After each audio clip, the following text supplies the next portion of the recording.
Why avoidants friendzone you even when they love you sounds like the kind of sentence people only say after they've spent months trying to decode somebody who made them feel chosen in private and dismissed in public, because that's the part nobody talks about enough. It's not the coldness that hurts the most. It's the warmth. It's the way they look at you when you're about to leave, the way they remember tiny details nobody else notices, the way they text you first at night but disappear emotionally the moment things start feeling too real. One day it feels like you're watching the beginning of something undeniable, and the next day they hit you with, "I just don't want to ruin the friendship," and suddenly your brain starts replaying every conversation like security footage, trying to figure out what was real and what wasn't. But here's the brutal truth most people misunderstand about avoidance. Sometimes the friend zone is not built because there are no feelings. Sometimes it's built because the feelings are too intense to feel safe. And if you've ever been emotionally trapped between "they clearly care" and "why won't they choose me," then this video is probably going to hit harder than you expect. So before we go deeper into the psychology behind all this, take 2 seconds to subscribe, because this channel is basically becoming a survival guide for anyone trying to understand avoidant attachment without losing their sanity in the process. The confusing part about avoidance is that they rarely enter your life like somebody emotionally unavailable. In fact, at first they can feel unusually present, easy to talk to, funny, deep, comfortable. It almost feels like they skipped the awkward stage and somehow landed straight in emotional intimacy.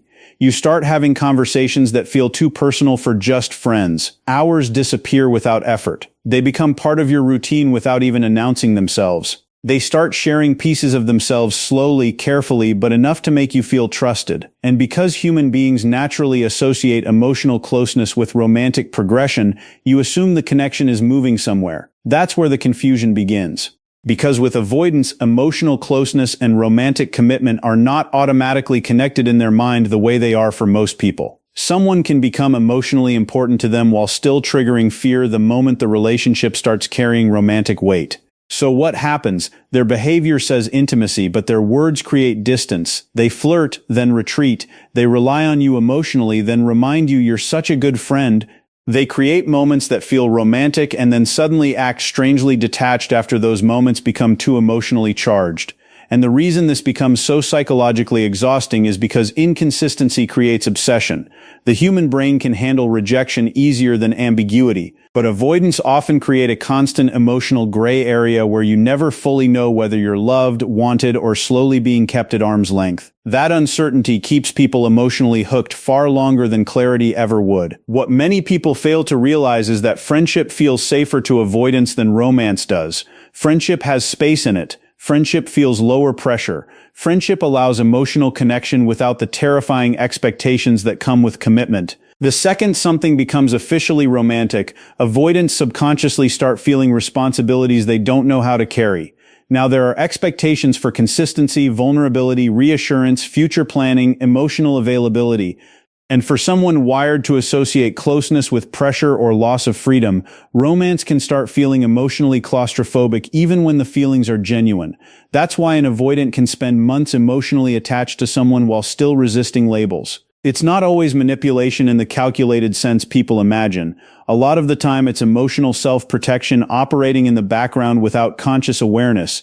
They feel safer loving you from a distance where they can still control the intensity. Because once the relationship becomes real, now there's something to lose. Now vulnerability becomes unavoidable. Now abandonment becomes possible. And underneath many avoidants is a nervous system that learned long ago that needing people too deeply is dangerous. So they stay in the friend dynamic because friendship lets them experience closeness while still preserving an exit door emotionally. And the heartbreaking part is that they often do not realize how painful this contradiction feels for the other person. They think they're avoiding chaos, but what they create instead is emotional limbo. What makes this even more painful is that avoidants can absolutely love someone without feeling emotionally ready for them. That's the part people struggle to accept because we grow up believing love naturally creates commitment, but attachment wounds don't work that way. Someone can deeply care about you and still feel overwhelmed by what being with you emotionally requires from them. In fact, the stronger the feelings become, the more fear can start surfacing internally. Because deeper love means deeper vulnerability, deeper dependency, deeper potential loss. And avoidants are often experts at functioning when emotions stay manageable, but not when emotions become consuming. So instead of moving closer when feelings intensify, they unconsciously create distance. Sometimes that distance becomes the friend zone. They convince themselves it's the safe option. They tell themselves they don't want to ruin the connection. They say the timing feels wrong. They focus on practical excuses. But underneath all those rationalizations is usually fear. Fear that they won't be enough emotionally. Fear that they'll disappoint you. Fear that intimacy will slowly suffocate them. Fear that once you truly know them, you'll eventually leave anyway. And because avoidants struggle to communicate vulnerability directly, these fears rarely come out honestly. Instead, they come out sideways through mixed signals, hesitation, emotional withdrawal, and confusing relationship labels that never fully match the intensity of the connection itself. One of the biggest signs you're dealing with this dynamic is how avoidants often become the warmest right before they pull away. Right when things finally start feeling mutual, something shifts. Maybe the conversations became too intimate, maybe physical closeness increased. Maybe you started acting more like a couple naturally. Whatever triggered it, their nervous system suddenly interprets the growing intimacy as danger instead of comfort. And that's when the emotional temperature changes overnight. They become harder to read, responses slow down, energy changes. They start emphasizing friendship again after acting romantic for weeks. Sometimes they even become weirdly formal or emotionally distant immediately after moments of closeness. And if you don't understand avoidant attachment, this behavior feels unbelievably personal. You assume you did something wrong, but internally avoidants are often fighting a silent war between attachment and self-protection. One side wants connection desperately, the other side fears losing emotional control inside that connection, so they pull back to regulate themselves. The tragedy is that this withdrawal usually hurts the very person they feel safest with, and because avoidants rarely explain what's happening internally, the other person is left carrying confusion, self-doubt, and emotional exhaustion alone. That's why people stuck in avoidant friend zone dynamics often feel addicted to trying to earn certainty. They keep chasing the version of the avoidant that appeared during moments of closeness, hoping consistency will eventually return. But until the avoidant learns how to tolerate intimacy without perceiving it as a threat, the cycle keeps repeating itself in different forms. What confuses people even more is that avoidants are often capable of emotional intimacy long before they are capable of romantic intimacy, and those two things are not the same no matter how similar they look on the surface. Emotional intimacy is the late-night conversation, the vulnerable confession, the feeling of being understood by someone in a way that almost feels addictive. Avoidants can sometimes live in that space surprisingly well because it still allows them to maintain psychological control. They can open up selectively, they can disappear when overwhelmed, they can define the pace. But romantic intimacy changes the entire emotional architecture of the connection. Romance introduces expectations they can no longer emotionally sidestep. Now there's accountability. Now there's the possibility of disappointing someone they care about. Now their actions carry emotional consequences beyond the moment. And that's when many avoidants begin unconsciously retreating back into the safety of friendship. This is why so many people end up saying things like, "It already felt like a relationship," because emotionally in many ways it did. The closeness was real, the bond was real, the attachment was real. But for avoidance, emotional closeness without official romantic structure often feels far less threatening than full relational vulnerability. And this is where people get trapped emotionally, because they keep assuming that if someone is emotionally intimate with them, commitment must eventually follow naturally. But avoidants often separate those two experiences internally in ways that deeply confuse the people who love them. At the same time, many avoidants unconsciously use the friend zone as a testing ground. Not always maliciously, not always intentionally, but psychologically they are trying to answer a terrifying question they rarely say out loud: will you still stay if I can't fully give you what you want? So they create relationships filled with emotional closeness while withholding certainty. They want connection, but they also want escape routes. They want loyalty without feeling trapped by obligation. And because of that, they sometimes keep people emotionally close while resisting progression, almost as if they are studying whether love can exist without pressure attached to it. This is why avoidants are often drawn to people who are patient, understanding, emotionally giving, and willing to tolerate ambiguity longer than most people would. Deep down, avoidants are terrified of demands they believe they cannot sustain long term. So they search for reassurance that love can remain soft, low pressure, and emotionally forgiving. The problem is that over time, this dynamic slowly drains the other person emotionally because they begin sacrificing their own needs in exchange for emotional proximity. They start accepting crumbs because the connection itself feels meaningful. They tell themselves maybe they just need more time, and sometimes avoidants do need time. But sometimes time becomes a hiding place where nobody has to confront the painful reality that emotional attachment alone is not the same thing as emotional readiness. And this is exactly why avoidants send so many mixed signals that make people feel like they're losing their mind, because internally they are often divided against themselves. One part of them genuinely wants closeness, another part fears what closeness will eventually demand from them. So their behavior becomes emotionally inconsistent in ways that feel impossible to interpret logically. They may act jealous when you pull away, but distant when you move closer.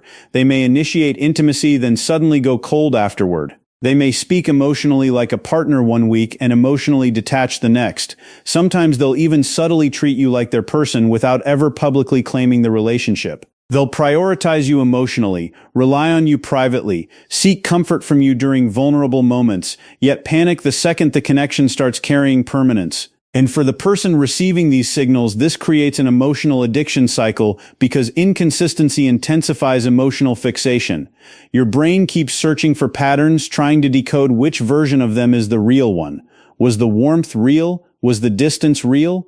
Did they mean what they said during vulnerable moments, or were those moments temporary emotional impulses? The painful answer is usually both. Avoidants are not always consciously deceiving people. Many of them are simply emotionally fragmented. They want intimacy and fear intimacy simultaneously, and those opposing forces create behavior that feels contradictory because internally it actually is. To really understand why the friend zone becomes such a common defense mechanism for avoidance, you have to go deeper than dating behavior and look at the emotional blueprint underneath it all. Avoidant attachment rarely appears out of nowhere. Somewhere early in life, emotional closeness became associated with discomfort instead of safety. Maybe vulnerability was dismissed, maybe emotional needs were ignored, maybe independence was praised while emotional dependency felt shameful.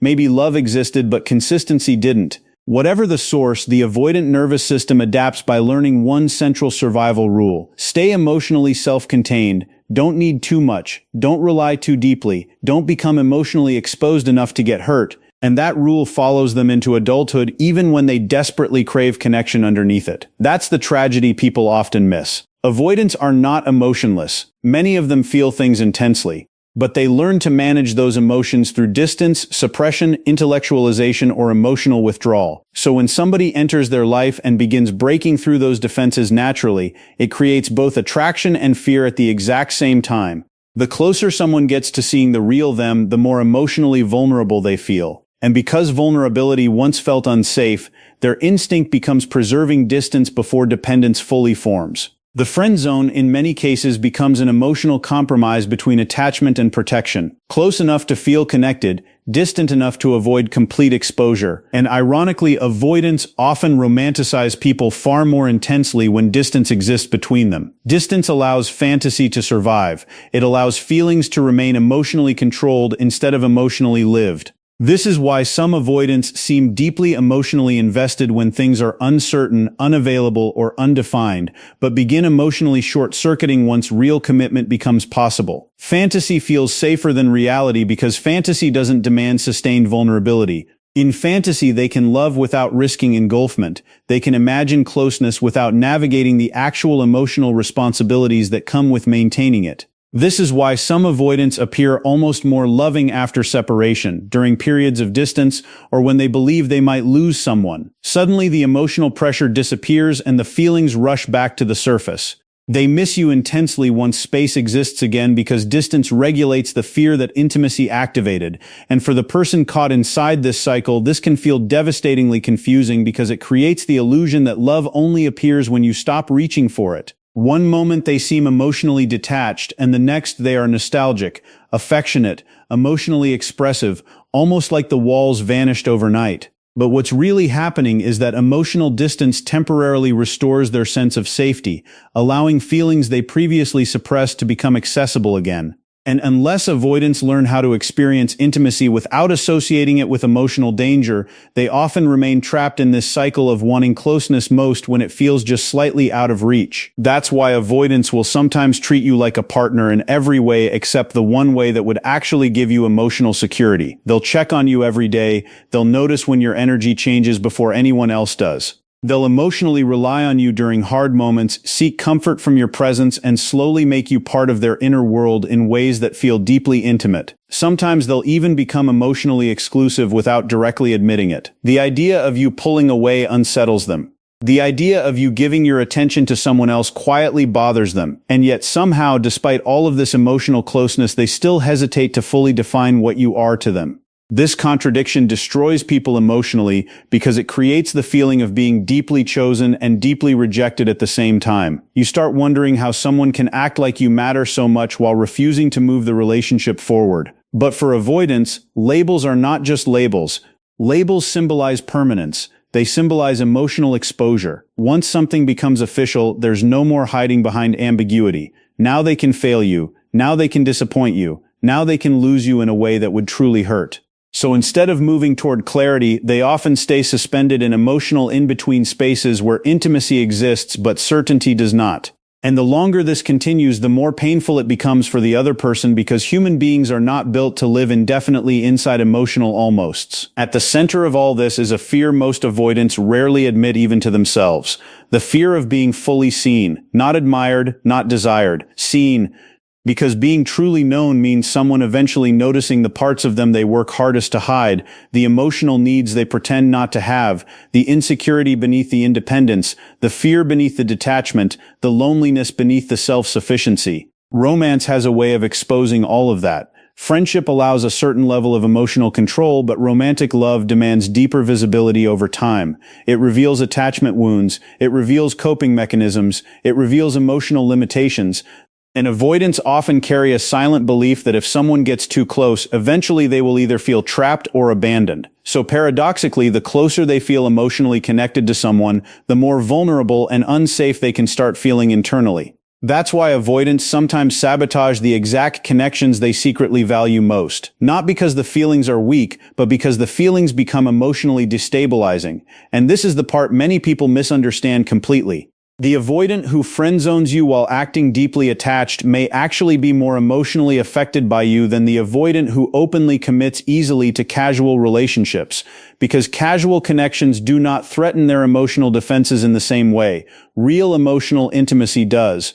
The stronger the bond becomes, the more their fear system activates. So instead of leaning into the love, they unconsciously try to contain it. And strangely enough, this is exactly why avoidants often friendzone the person they love the most. Because superficial attraction feels manageable, but deep attachment feels dangerous. When feelings remain light, avoidance can stay emotionally relaxed. But when someone starts becoming emotionally irreplaceable, panic quietly enters the picture. Suddenly there's more at stake, more vulnerability, more potential grief, more emotional dependence, and many avoidants are terrified of needing someone in a way they cannot control. So they create distance to regain emotional balance, even while their feelings continue growing underneath that distance. This is why people often describe avoidance as emotionally contradictory.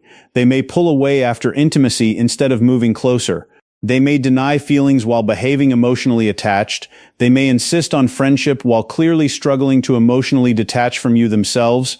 And the person on the receiving end often becomes trapped in constant confusion because they can feel the emotional reality beneath the words. They can sense the attachment, they can sense the fear. But sensing someone's feelings and actually receiving secure love from them are two completely different experiences.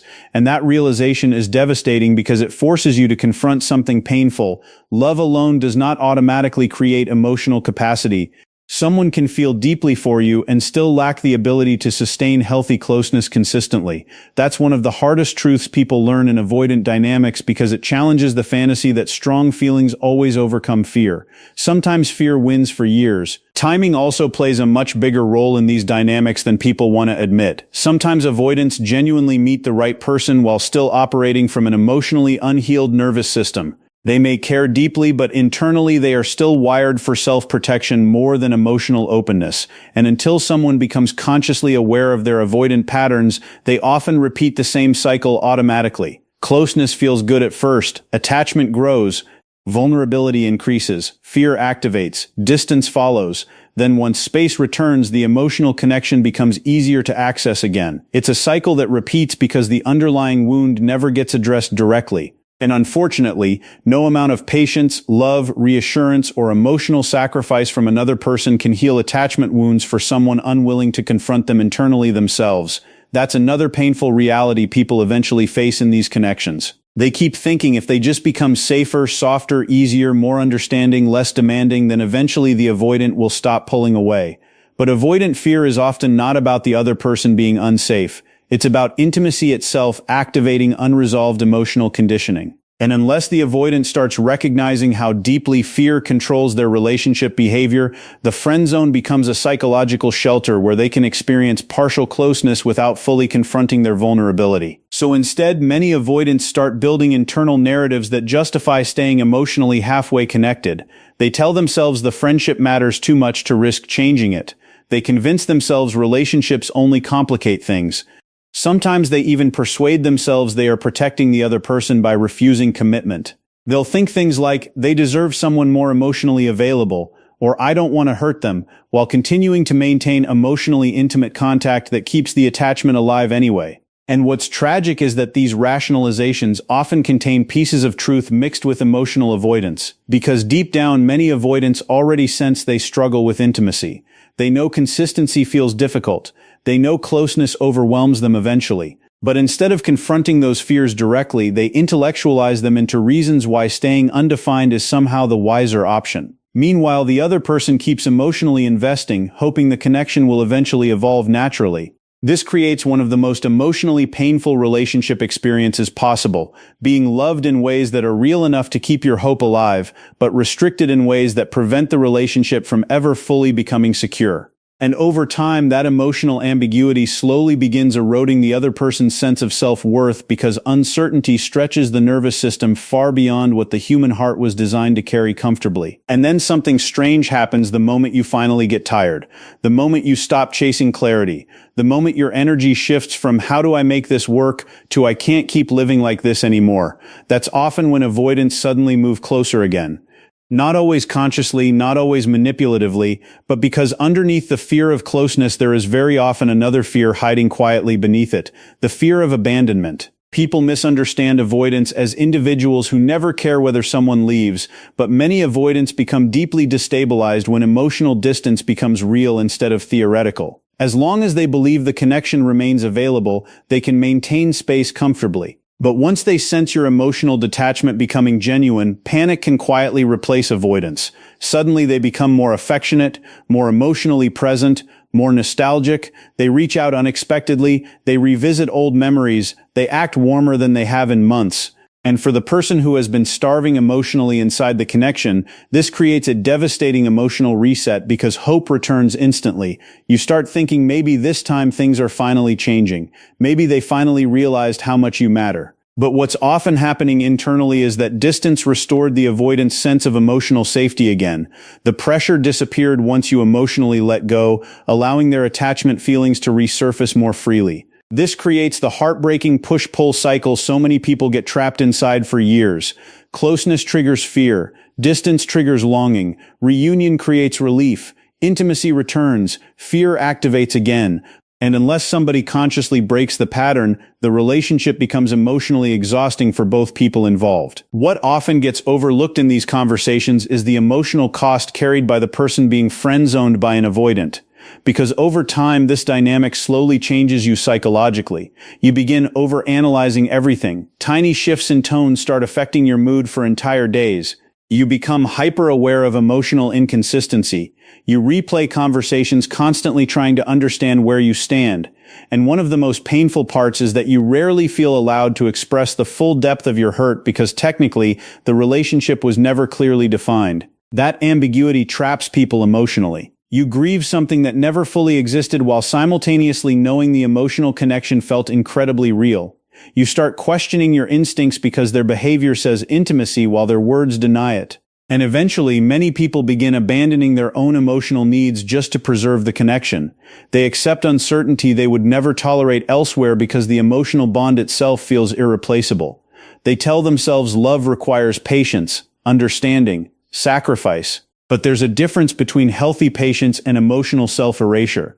There's a difference between compassion for someone's wounds and slowly shrinking your own needs until you barely recognize yourself anymore. And this is where many people lose themselves without realizing it. They become emotionally addicted to potential instead of reality, addicted to glimpses of closeness instead of consistent emotional safety, because intermittent affection is one of the strongest emotional reinforcements the human nervous system can experience. The unpredictability itself intensifies attachment. At some point, though, a painful question has to be faced honestly. Is this fear, or is this simply lack of interest? Because not every avoidant dynamic is rooted in deep hidden love. Sometimes people genuinely enjoy attention, comfort, validation, or companionship without wanting a relationship.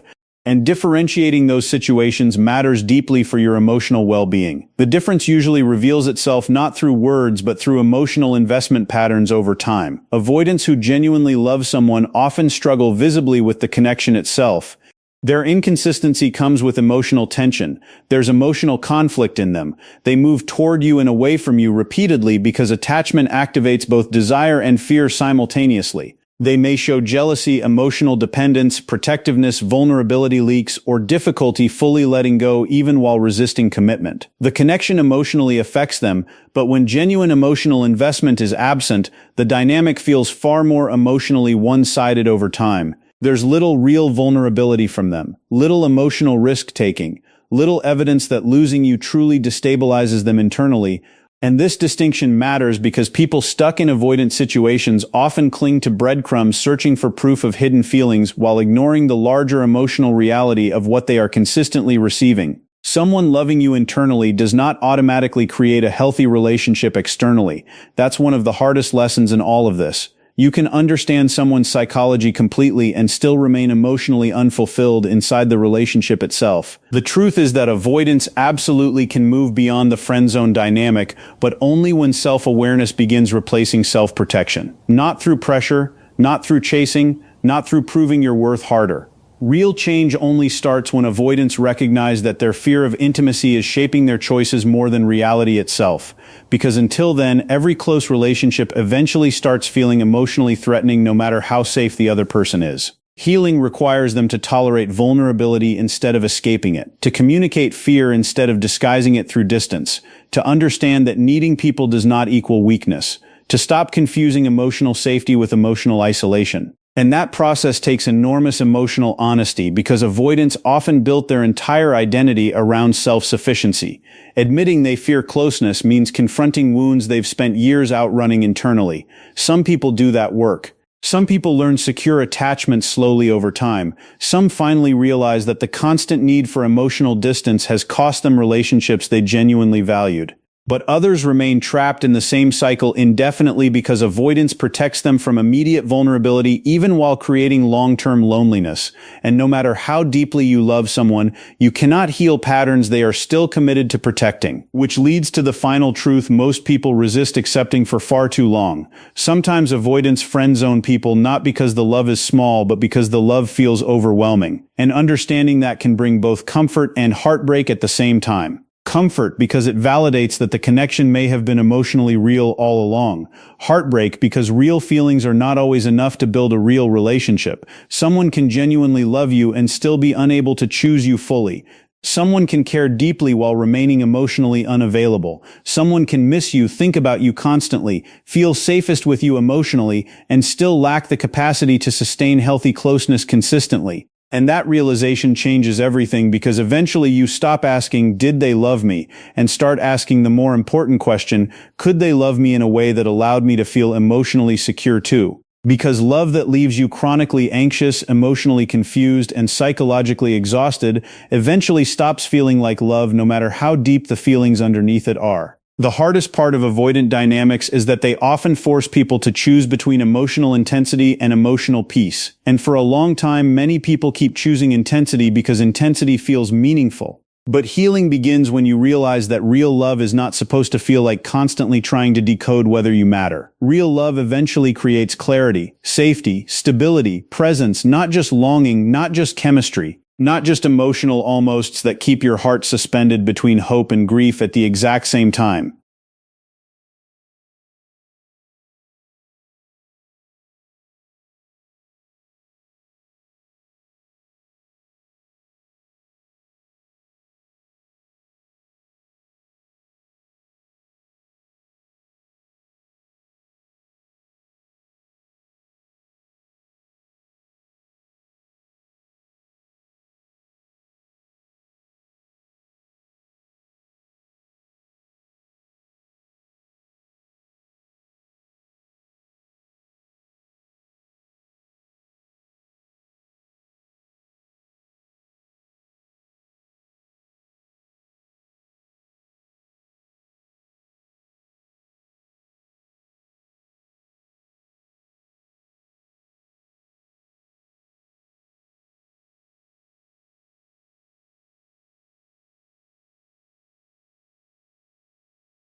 Healed Avoidant explains why avoidants break their own rules when a super empath detaches, and if that line already feels like it carries tension in it, it's because it does. Not the loud kind of tension people notice immediately, but the quiet psychological kind that builds when someone who once swore, "I don't do emotional dependency," suddenly finds themselves thinking about a person they were sure they had control over emotionally.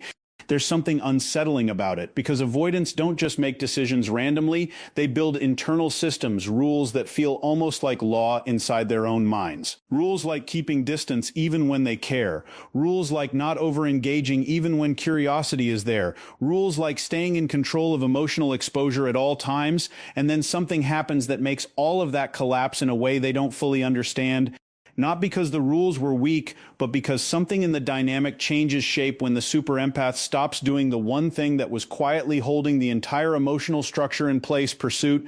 Before going deeper into this, if you find yourself drawn to understanding these hidden psychological shifts that most people miss completely, make sure you subscribe, because what we're about to explore isn't just relationship theory, it's the invisible mechanics behind emotional control and loss of it. To understand why this collapse happens, you first have to understand that avoidants don't live without structure. In fact, their emotional world is built on structure more than most people realize. They develop internal rules not as a preference but as protection. Keep distance when things feel too close. Don't respond too quickly when emotions feel intense. Limit vulnerability before it turns into dependency. Stay self-contained so no one can disrupt internal stability. These rules are not casual habits, they are deeply ingrained responses shaped by earlier emotional experiences where closeness may have felt unpredictable, overwhelming, or unsafe. Over time, these patterns become so automatic that they feel like personality traits rather than defense mechanisms. So when people say avoidants are cold or distant, they're often only seeing the surface layer of a much more complex system that is constantly working underneath to maintain emotional equilibrium. The irony is that these rules are not designed to destroy connection. They are designed to survive it. But survival comes at a cost. Emotional distance becomes the default setting, even when connection is actually desired. What makes this even more complicated is that these rules only feel stable when the emotional environment remains predictable. And this is where the super empath changes everything without even realizing it. The super empath isn't just someone who cares deeply, they engage deeply, feel deeply, and often respond with emotional consistency that can feel both comforting and overwhelming at the same time. At first, this presence feels grounding to the avoidant system.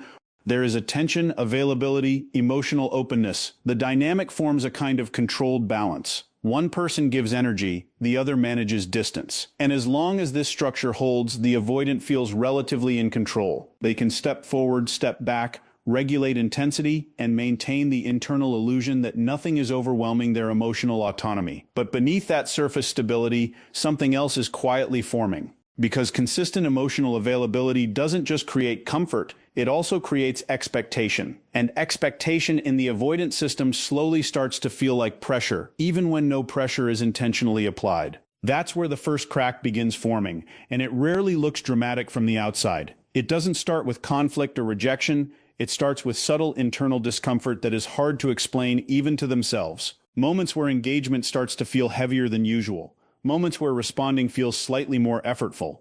Moments where emotional presence begins to feel like something they need to manage rather than something they can move through freely. And the strange part is that nothing externally may have changed. The super empath is still showing up, still caring, still offering connection. But internally, the avoidant system starts registering something different. Not danger exactly, but a shift in emotional weight. And once that shift is perceived, even faintly, the internal rules begin activating more strongly. Distance increases slightly. Response timing slows down. Emotional availability becomes more controlled. Not because feelings disappeared, but because regulation has intensified. Then comes the moment that changes everything. The super empath begins detaching. And this is not always a dramatic withdrawal. It's often subtle. Less chasing, less emotional over-explaining, less urgency in response, less visible investment in keeping the connection alive at all costs. From the outside, it may look like calm. But to the avoidant system, it feels like something far more significant, unpredictability. Because now the emotional environment no longer behaves according to the old pattern. The structure that allowed controlled distance and controlled closeness begins dissolving. And for someone whose entire emotional regulation system depends on predictability, this creates internal disorientation. The absence of pursuit doesn't feel like peace, It feels like loss of control, not control over the other person, but control over the emotional rhythm that made the connection manageable. And this is where something unexpected begins to surface. The silence created by detachment doesn't just create space, it creates awareness. For the first time, the avoidant is not being emotionally directed toward. There is no constant energetic pull asking for engagement, no predictable emotional pattern to respond to. And in that absence, the emotional system starts doing something it rarely allows itself to do. It starts noticing what is missing. Not in a dramatic, overwhelming way, but in small internal interruptions. A thought that wasn't there before. A curiosity that doesn't fully belong. A sense that something familiar is no longer available on demand. And as strange as it sounds, this is often the exact point where the internal rules begin to weaken. Not because they are being broken by force, but because the system that supported them is no longer being reinforced in the same way. And once that reinforcement disappears, something subtle but powerful begins to happen inside the avoidant mind. It's not a sudden emotional breakdown or a dramatic realization like movies would suggest. It's quieter than that. It shows up in hesitation where there used to be certainty. It shows up in second thoughts after decisions that once felt automatic. It shows up in the strange feeling of wanting to reach out even when the internal rules are still insisting don't. Because what's being disrupted here isn't just a relationship, it's a system of emotional predictability that the avoidant has relied on for a long time. When the super empath was fully engaged, the dynamic followed a pattern: emotional presence from one side, controlled distance from the other. That rhythm, even if unbalanced, was familiar. Familiarity creates comfort even in discomfort, but when detachment enters the picture, that rhythm breaks. And when the rhythm breaks, the avoidant mind no longer knows how to predict what comes next. That uncertainty becomes louder than the original fear they were trying to protect themselves from. And ironically, it is this uncertainty, not intimacy, that triggers the breaking of their own rules. Because those rules were never truly about avoiding people. They were about avoiding emotional unpredictability. So when the super empath detaches, the emotional environment flips. Suddenly there is no guaranteed access to attention, no predictable emotional availability, no structured reassurance of presence. And this absence creates something the avoidant system struggles with deeply: emotional ambiguity without control. In that space, the internal rules that once felt rigid begin to soften, not because they were wrong, but because they are no longer serving their original function. Distance no longer guarantees safety in the same way it used to. Instead, distance now creates curiosity, even discomfort. The mind starts revisiting moments that were previously dismissed. Conversations replay differently. Memories carry a slightly different emotional weight. Not because the past changed, but because the emotional context has changed. When someone is always available, their presence becomes background noise. But when that presence disappears or becomes uncertain, it suddenly becomes noticeable in a way that feels almost unsettling. And this is where avoidants begin breaking their own rules without consciously deciding to do so. A message is sent that shouldn't have been sent. A check-in happens that wasn't planned. A moment of emotional openness slips through a carefully controlled boundary. From the outside, it might look small, even insignificant. But internally, it represents something much bigger: a violation of their own emotional structure. Because these are not random actions. They are contradictions emerging between the old rule system and the new emotional experience being triggered by absence. The avoidant is not becoming a different person. They are temporarily stepping outside the boundaries they built to maintain emotional control. And what causes this shift is not pressure, not persuasion, not emotional demand. It is the removal of predictability. The super empath's detachment doesn't force them to act. It removes the emotional map they were using to avoid acting. At this stage, confusion becomes the dominant internal experience. Because part of them still believes in the rules: keep distance, stay controlled, don't overengage. But another part is reacting to something those rules didn't account for: emotional absence that feels active rather than passive. When someone is constantly available, the avoidant can regulate closeness on their terms. But when that availability disappears, the emotional landscape changes shape. Suddenly, there is no longer a guaranteed response waiting on the other side. And for a system that has built safety around emotional predictability, that absence creates a form of internal tension that cannot be ignored indefinitely. It doesn't immediately lead to clarity.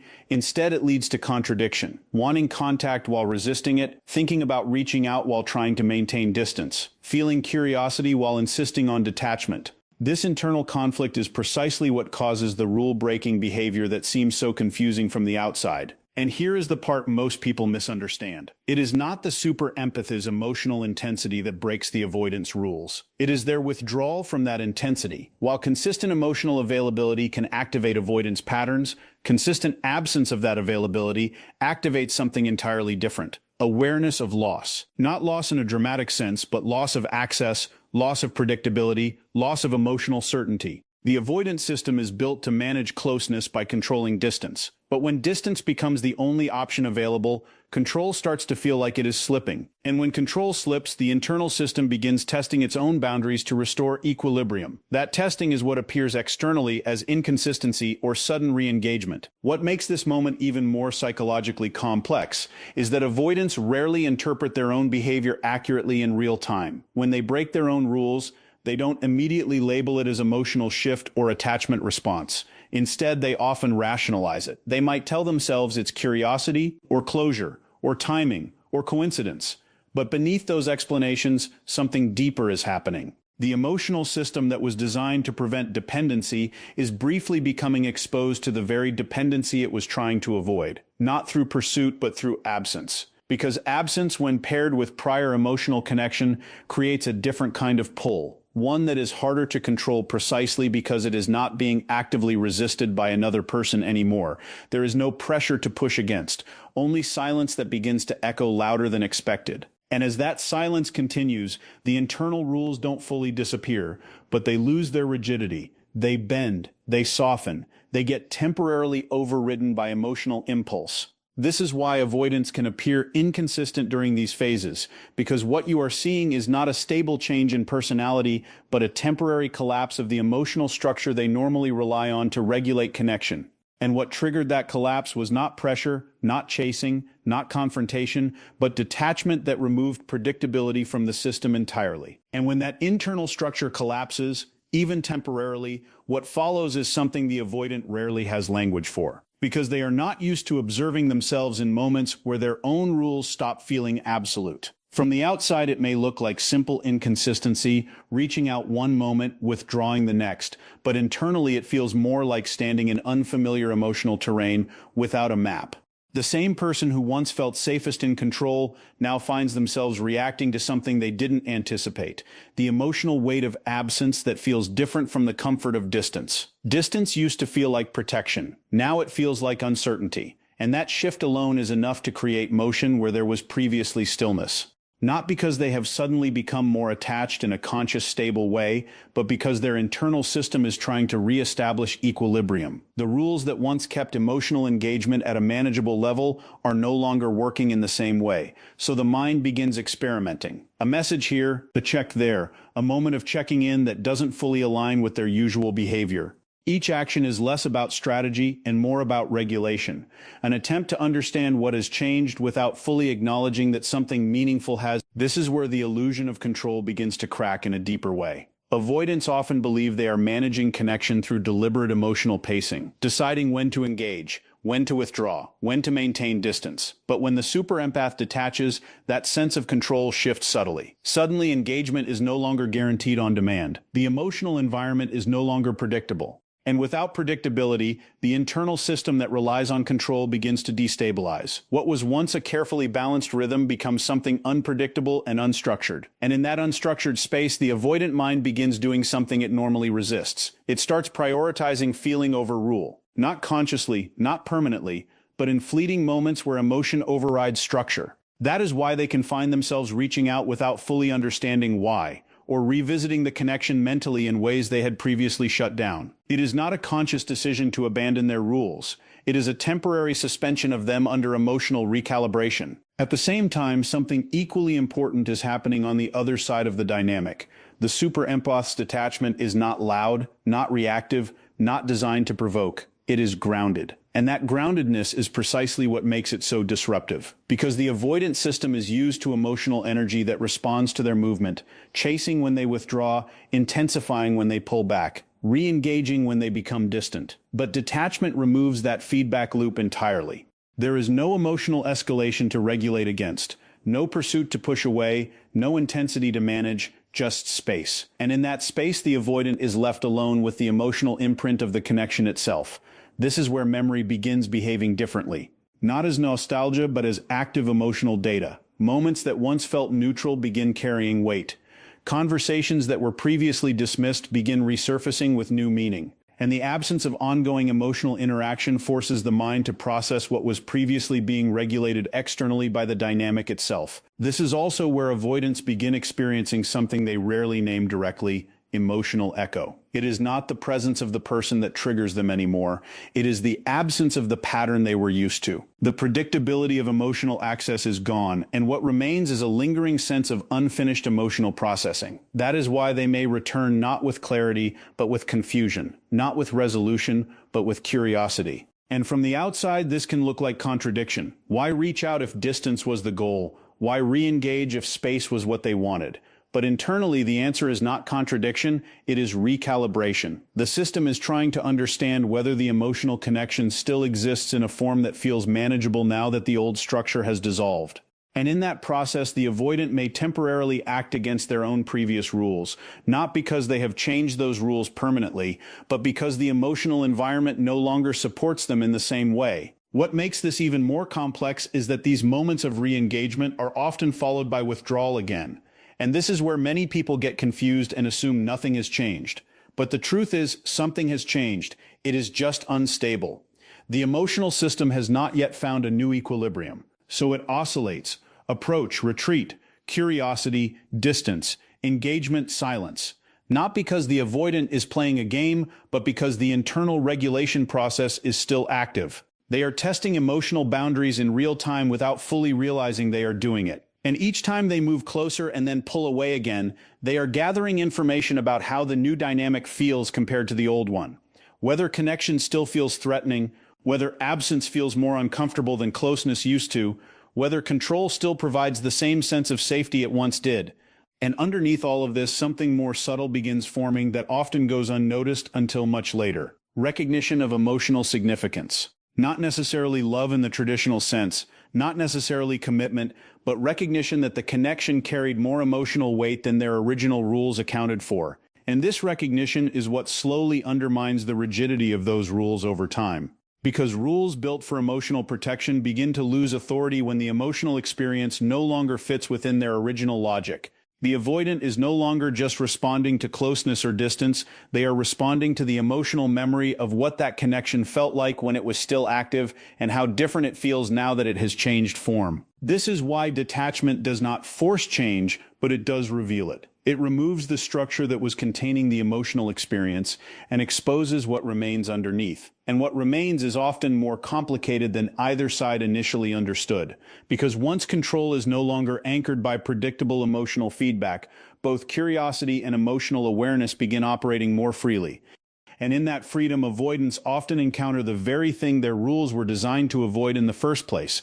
Not pressure from another person, but the internal realization that emotional connection does not disappear just because they withdraw from it. And that realization is where everything begins to settle into a quieter, more uncomfortable truth. Because once emotional connection is recognized internally, it cannot be fully unfelt back into silence again. Avoidants don't suddenly transform into completely different people at this stage, but something fundamental shifts in how their internal rules are experienced. Those rules that once felt like firm protections start feeling slightly more negotiable, not because fear has disappeared, but because the emotional evidence has changed. The mind begins to register a contradiction it can no longer ignore. Distance does not erase attachment, and control does not eliminate emotional imprint. This is where the detachment of the super empath creates its deepest effect. Not by chasing, not by demanding, but by removing the predictable structure that allowed avoidance to remain unquestioned. Without that structure, the emotional system is forced into awareness. And awareness, even in small doses, creates pressure of a different kind. Not external pressure, but internal pressure. The kind that comes from realizing that what was once easily regulated is now harder to dismiss. In this state, avoidants often experience something they rarely articulate clearly: emotional reinterpretation. They begin reevaluating past interactions not from the perspective of control, but from the perspective of absence. Moments that once felt manageable begin to feel more meaningful in hindsight. Conversations that were once compartmentalized start to resurface with emotional texture. And most importantly, the emotional weight of the connection becomes more noticeable when it is no longer being actively stabilized by the other person's presence. This is why detachment often feels so different to the avoidance system compared to pursuit. When someone is chasing, the avoidant can interpret that energy through familiar rules: distance, response timing, emotional pacing. But when that energy disappears, there is no longer anything external shaping the emotional experience. The connection is left to exist in its raw form, without interference, and in that raw form it often feels more significant than previously acknowledged.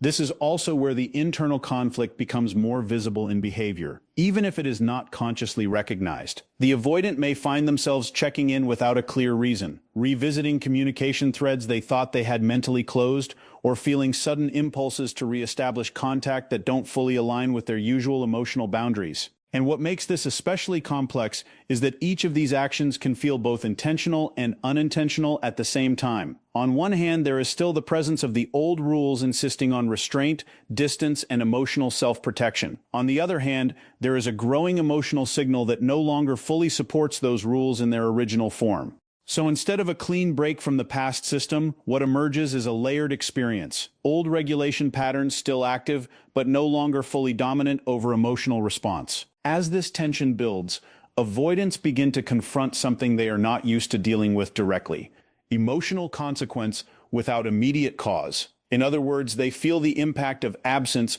without a clear trigger in the present moment. There is no argument, no pressure, no demand, but there is still emotional activity. This creates cognitive dissonance, because their internal framework is designed to interpret emotional intensity as a reaction to something external. But detachment disrupts that logic. The emotional experience persists even in the absence of external stimulation. And this is where deeper awareness begins to form.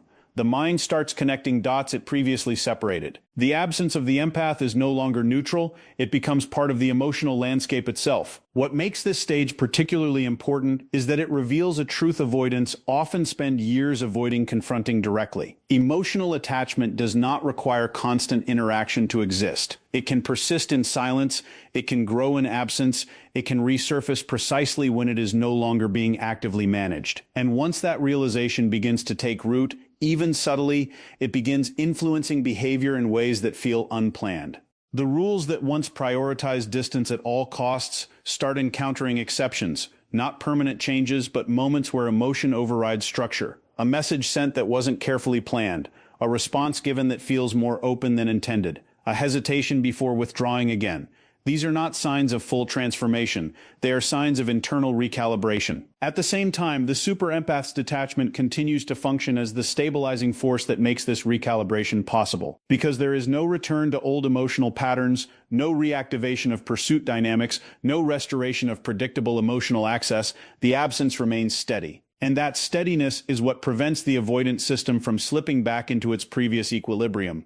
Without predictable emotional reinforcement, the system cannot fully revert to its old rules. It can only adapt around the new conditions. And adaptation, in this context, is what slowly dissolves rigidity. Not instantly, not dramatically, but through repeated internal contradiction between what was expected and what is now experienced. Over time, this creates a new emotional awareness that is difficult to ignore completely. The avoidant begins to recognize that their strongest reactions were not always triggered by presence. They were often triggered by absence. Not just absence in physical terms, but absence of emotional availability, absence of predictable engagement, absence of the pattern they had unconsciously structured the relationship around. And once that is recognized, even partially, it changes how they interpret their own behavior. Because what once looked like simple distance begins to reveal itself as something more layered, a response to emotional unpredictability that has now been mirrored back at them. And in this mirrored space, something subtle but powerful begins to emerge. The rules are no longer functioning as absolute barriers. They are becoming reference points. Flexible, conditional, sometimes followed, sometimes bypassed. And that shift is what leads to the most confusing phase of all for both sides. Because what looks like inconsistency is actually transition. The system is no longer fully governed by avoidance, but it is not yet governed by stability either. It is in between. And in that in-between space, the influence of detachment becomes most visible. Not as control, not as manipulation, but as the removal of predictable emotional structure that once allowed avoidance to remain unquestioned.